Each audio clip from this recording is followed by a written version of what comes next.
चमन को सींचने में कुछ पत्तियां तो झड़ गई होंगी, चमन को सींचने में कुछ पत्तियां तो झड़ गई होंगी, ये ही एक इल्जाम है हम पर बेवफाई का। चमन को सींचने में कुछ पत्तियां तो झड़ गई होंगी, ये ही एक इल्जाम है हम पर बेवफाई का। वो जो लूट रहे हैं नौसेख कलियों को, वो ही दावा करते हैं चमन की रहनुमाई का।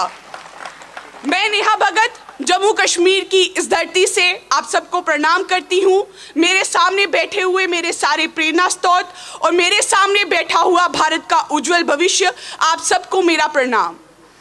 2014 के बाद हर एक व्यक्ति की जिंदगी की डिक्शनरी में एक शब्द जुड़ चुका है, अफसोस। आखिर क्यों? क्योंकि आज मेरा भारत वो भारत नहीं है जिसका सपना गांधी जी ने, पंडित नेहरू जी ने, स्वर्गीय राजीव जी ने, दादी इंदिरा जी ने देखा था। सत्ता में बैठे हुए अंग्रेजों के मुखबिरों ने मेरे भारत की परिभाषा को ही बदल डाला है। अफसोस, आज हर हिंदुस्तानी के दिल में एक जहर घोला जा रहा है कि हिंदू खतरे में है और हिंदुस्तान खतरे में है, ताकि वास्तविकता लोगों के सामने ना आ सके। प्रतिवर्ष युवाओं को 2 करोड़ नौकरियां देने का लॉलीपॉप देने वाली सरकार ने कार्यरत लोगों का भी रोजगार खा गई और इस देश के लाखों करोड़ों युवाओं को बेरोजगार बना दिया। इसी सरकार ने नोटबंदी और गब्बर सिंह टैक्स से मेरे देश के असंगठित क्षेत्र को बर्बाद कर दिया।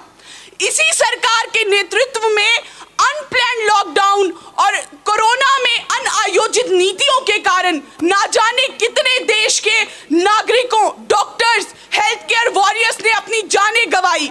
इसी सरकार के नेतृत्व में आजाद भारत के इतिहास में पहली बार देश के किसानों और जवानों को आमने सामने लाया गया।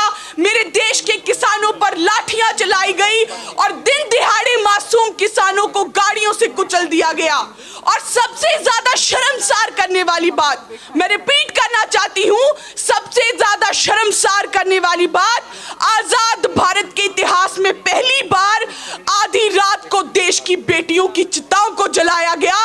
और मुझे शर्म आती है ये कहते हुए कि जिस देश की बेटी का पूजन होता मानकर लक्ष्मी, सरस्वती और ज्वाला, पांव अगर लग जाए तो माथा टेका जाता, देकर दिव्य शक्ति का हवाला।